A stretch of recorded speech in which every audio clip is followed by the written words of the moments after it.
Hi guys, how's it going? So I thought I'd just make a quick video, another history recap video from my Korea trip. So I am standing here today at the site of the Australian and New Zealand memorials at the battlefield of Kapyong. And where I am standing right now is pretty much the exact spot where 3rd Battalion Royal Australian Regiment headquarters were posted during the battle. So I'll just give you a quick history of the battlefield. Again, this will probably just be mostly my face. Only people I know will be seeing this video, so if you're interested, message me and I'll send you photos of the site. But yeah, anyway, so Kapyong is one of the major engagements in Australian military history, and whilst it is somewhat well known, again, it kind of falls into that forgotten war overall narrative that is the Korean conflict. So essentially what has happened is in late 1950, following the United States and Republic of Korea's success in pushing the communist north up, it's pretty much the Chinese border, things took a drastic turn for the worst when basically the communist Chinese army entered the war on the side of the north, and beginning with the Battle of Chosin Reservoir and then pushing down south, began pretty much forcing the United Nations all the way back to the 38th parallel. And they would have kept going, and the only thing that really saved the UN at that point was that winter set in, and it became incredibly difficult to maneuver troops through the intense cold of December, January, and to an extent February. And so both sides dug into winter quarters and began their defensive and offensive preparations for the coming year. Now, that leads us into spring of 1951, and the Chinese take the initiative of the spring offensives and kick off with a massive attack all along the 38 parallel line. Initially, American and South Korean troops, defending the area around Seoul, they begin to get pushed back, but their line does stabilize and they are managed to hold the Chinese more or less at the parallel. The Chinese attempt to do a maneuver around the United Nations lines around Seoul by sending a division of troops numbering between 15 and 20,000 men down through the Kapyong Valley, or the Gapyeong Valley, depending on which pronunciation you use, and into the rear of the United Nations forces. Now, initially this attack is hugely successful, and South Korean troops defending the area are pushed back rapidly. In an attempt to halt the Chinese advance, the United Nations forces put in place the 27th Commonwealth Brigade with support from American armor and mortars into the Kapyong Valley. And as you can see, I'm not sure if you can see, it is an extremely mountainous valley, and essentially the only way through is through these lowland ridges.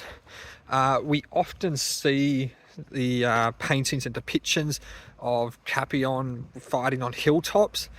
I personally, and I may be wrong, I think that's a little bit exaggerate. Definitely it was on the high ground, but you're looking at borderline trees in a way, borderline mountains surrounding the valley.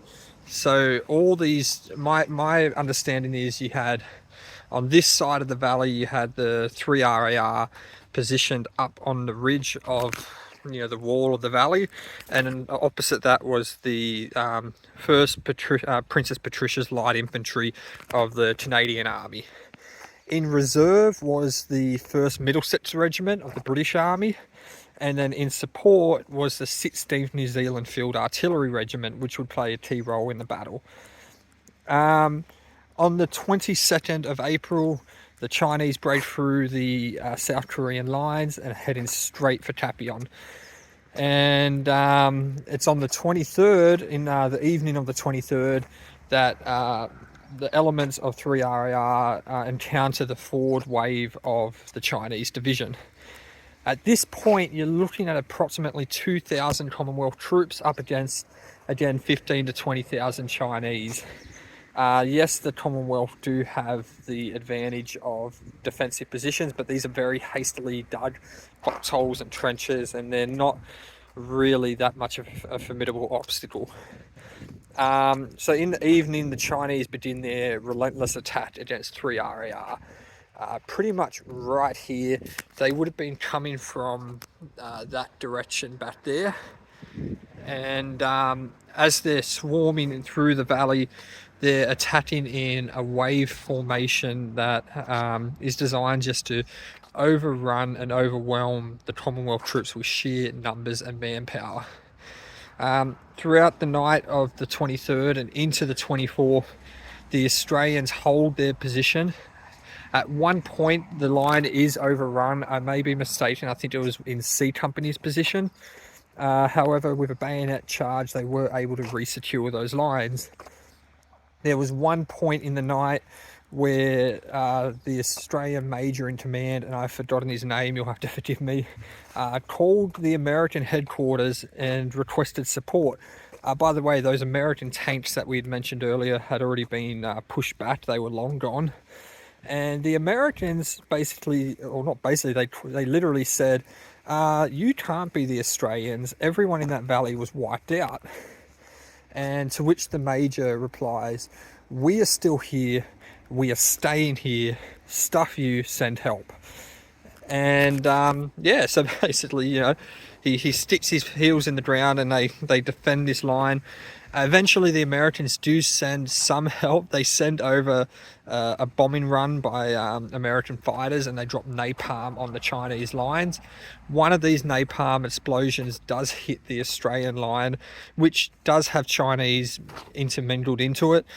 I think 2 Australians were killed in that bombing run. Don't quote me, I might be wrong, but I do remember hearing an account from a veteran of the battle who basically said he felt all the air sucked out from around him and replaced with almost like breathing in fire. And he saw in front of him a man, he didn't know if it was Australian or Chinese, coming out of the Australian trenches with his skin liquefying off his body from the napalm. So pretty gnarly stuff. Anyway, on the 24th, the Australian 3rd Battalion RAR are forced to pull back. They're running low on ammunition, they've suffered heavy casualties, and they had to, you know, withdraw from the battle. The Princess Patricia's light infantry, up until this point, they had been attacked, but not as severely as the Australians. Though that now the Australians were out of the fight, all attention was on them, and as you can imagine, that was not good news for them. But they managed to hold their line, and after a while, the Chinese realized the attacks weren't working, so they stopped. It was at this point that the Princess Patricia's light infantry pulled back to the other side of the river nearby and set up a defensive line across the ford of the river. The Chinese once again began to launch major offensives against the Canadian positions. However, at no point were they able to break through. And so towards the end of that engagement, more American armoured showed up. I was reading on one of these signs here that the New Zealanders on the 24th and 25th of April fired over 10,000 rounds of artillery at the Japanese position. Not the Japanese, sorry, I'm thinking World War II. At the Chinese position. And yeah, and the British did bugger all. In fact, I was actually quite surprised over here, and I don't know if I'll be able to show you very well. They had a map of the battle and roughly where each unit was positioned at a certain part of it. And I don't know if it will be visible, but basically you see you got the Valley River running through the middle, through there. 3rd Battalion Royal Australian Regiment here. Princess Patricia's Light Infantry. They've put the Middlesex regiments in front. They were actually in the reserve at the back, so they didn't do much of the fighting. And I was also surprised the Tin Zone Scottish Borderers are listed on here. I didn't even know they were in the battle. So that surprised me just a little bit. And then on this side, again, I don't know how well you can see that, we have the 3 RAR Kapyong Memorial with the RAR badge on there. So why I've got you, when I showed up here at the memorial, that's basically the Battle of Kapyong. Afterwards, because the Chinese division was halt, their plan to turn the United Nations rear was foiled, and the Australians and Canadians ended up receiving the Presidential Unit Citation for the engagement. I'm not sure the British and the New Zealanders did. They very well might have. If they did, I'm sorry, I forgot you out. But to this day, 3RAR still wears that citation on their uniform. So when I showed up here at the memorials, and I'll quickly show you around as best I can, there was actually about half dozen elderly Korean people maintaining the memorial site, which I thought was quite touching. They actually all stopped working when I showed up and just sat down and sort of watched me walk around. I'm not sure if they get too many tourists or visitors out here. But so, as mentioned, here we have the Australian monument, and listed on here, I'm not sure what the Korean says, I haven't translated it yet. Here we have a plaque which outlines the details of Australia's service in the war, and basically Army, 2 battalions, Navy, carrier, destroyer and frigate. I actually have a uniform from the captain of the HMAS Anzac carrier. Air Force, 77 Squadron as well as Transport Squadrons. And then casualties, Australia suffered throughout the war 340 killed and 1,240 wounded. Moving into the centre again, there's a plaque in Korean, I'm not too sure what that says. And then over here we have another plaque that reads, dedicated to the Australian Armed Forces who fought on this soil for the defence and freedom during the Korean War 1950 to 53. Their sacrifice will never be forgotten. Finally, for the Australian one, we come over here and there is this big plaque which basically outlines the history of Australian and New Zealand service in the Korean War. It says for the Battle of Kapyong, it doesn't actually talk a lot about the battle. On either side we have the Republic of Korea will always remember your sacrifice with the Australian flag, and then forever we will remember them, the Gapyeong battle heroes, 3RAR on that side. Actually there's another little plaque over there for the Australian Armed Forces which was donated by the veterans of the Korean War in 2000. So as mentioned then, we've got the battle plinth there which I was showing you the map on. Here in the centre we have a sign outlining Australia's service and then a sign outlining the New Zealander service. And then we come over here and we've got the New Zealand memorial. And if we go up to it, we have, let me just get it in shot. To commemorate those members of the New Zealand services who served in the Korea 1950 to 58 in defence of the principles of the Charter of the United Nations, erected by Kapyong, which is the local prefecture. So yeah, overall, and of course, yeah, we've got the generic signs that we had with 3RAR, but for New Zealand. Overall, it's a really, really nice monument site. It's very touching.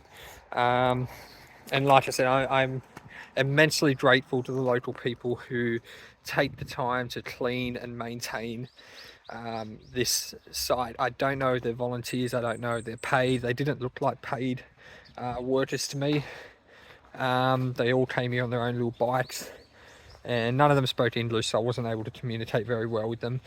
But they were weeding all the grass out of the soil, they were trimming all the plants, they were just overall really looking after the place. So anyway, that's it from me for now. Again, if you want to see pictures, shoot me a message. I'm going to do some walk around, see if there's any parts of the battlefield that aren't developed. Unfortunately for me, there's a lot of residential areas around here, so I'm not too sure there really is anywhere left of the original battlefield. But I'll have a look around and fingers crossed I can find some photos. See ya.